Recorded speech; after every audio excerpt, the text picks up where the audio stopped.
علیکم. کبھی کبھی سب کچھ مشکل لگتا ہے نا. اگر آپ کو لگتا ہے کہ اللہ آپ کی دعا نہیں سن رہا ہے تو تھوڑا سا وقت دیجئے اپنے آپ کو اور یہ بیان سنیے، شاید آپ کے دل کو سکون مل جائے. آج کی بات ان لوگوں کے لیے ہے جو تھک چکے ہیں یا پریشان ہیں، جو مسکراتے تو ہیں لیکن اندر سے ٹوٹ رہے ہیں، جو سب کے سامنے ٹھیک لگتے ہیں لیکن نماز میں یا رات کو اللہ کے سامنے رو دیتے ہیں. اگر آپ بھی ان لوگوں میں سے ہیں تو آج کی بات دل سے سنیے. دیکھو، زندگی ہمیشہ ہماری مرضی کے مطابق نہیں چلتی. کبھی رشتوں میں درد ملتا ہے تو کبھی پڑھائی میں مشکل آتی ہے، کبھی گھر کے حالات پریشان کر دیتے ہیں اور کبھی ایسا لگتا ہے کہ ہر چیز ہمارے خلاف ہو رہی ہے. ایسے وقت میں انسان سوچتا ہے، یا اللہ میرے ساتھ ہی ایسا کیوں ہو رہا ہے. یہ تھاٹ ہم سب کے مائنڈ میں ضرور آتا ہے. جب ہم بہت زیادہ پریشان ہوتے ہیں تو ہمیں یہی لگتا ہے کہ اللہ ایسا کیوں ہو رہا ہے، یا صرف میرے ساتھ ہی ایسا کیوں ہوتا ہے. لیکن یاد رکھیے، اللہ کسی بھی تکلیف کو بیکار نہیں بھیجتا. ہر آزمائش کے پیچھے کوئی نہ کوئی حکمت ضرور ہوتی ہے.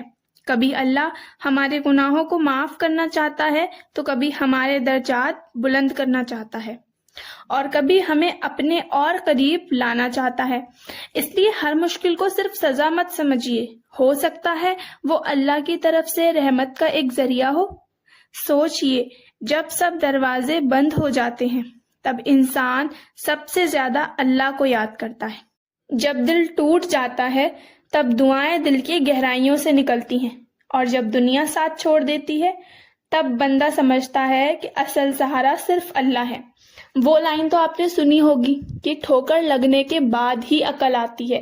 تو زندگی میں ایک بار ٹھوکر لگنا بہت بہت ضروری ہے، تبھی تو انسان کو عقل آتی ہے، انسان کو سمجھ آتا ہے کہ ہمارے لیے کیا غلط ہے اور کیا صحیح. تو جو ٹھوکر ہمیں لگتی ہے نا، وہ بھی اللہ کا ایک اشارہ ہوتا ہے ہمارے لیے کہ ہمارے لیے کیا غلط ہے اور کیا صحیح. اللہ کبھی بھی اپنے بندے کو اکیلا نہیں چھوڑتا.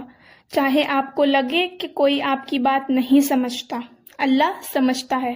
اللہ ہماری سب بات سمجھتا ہے. چاہے آپ کے آنسو کوئی نہ دیکھے، اللہ دیکھتا ہے. چاہے آپ کی خاموشی کو کوئی نہ سمجھے، اللہ جانتا ہے کہ آپ کے دل میں کیا چل رہا ہے. اس لیے ہمت مت ہاریے. ہر اندھیری رات کے بعد صبح آتی ہے، ہر مشکل کے بعد آسانی بھی آتی ہے، اور ہر آنسو کے بعد اللہ کی رحمت ضرور آتی ہے. بس اپنا رشتہ اللہ سے مضبوط رکھیے. نماز کو اپنی زندگی کا ایک خوبصورت حصہ بنائیے. قرآن سے جڑ جائیے. استغفر اللہ کو اپنی زبان پر رکھیے اور اللہ پر بھروسہ رکھیے. لیکن یاد رکھیے، جو اللہ پر بھروسہ کرتا ہے اللہ اس کے لیے کافی ہو جاتا ہے. آج اگر آپ پریشان ہیں تو اللہ سے بات کیجیے. اگر دل بھرا ہوا ہے تو اللہ کے سامنے رو لیجیے. اور اگر لگتا ہے کہ کوئی نہیں سمجھتا تو اللہ کو اپنا حال سنا دیجیے، کیونکہ اللہ سے بہتر سننے والا کوئی نہیں. اللہ ہم سب کی پریشانیاں دور فرمائے، ہمارے دلوں کو سکون عطا فرمائے اور ہمیں اپنے قریب کر لے. آمین. اللہ آپ کی ہر پریشانی کو آسانی میں بدل دے. آمین. اپنا خیال رکھیے اور دعاؤں میں یاد رکھیے، اور سبسکرائب فار مور اسلامک بیان سیریز. السلام علیکم.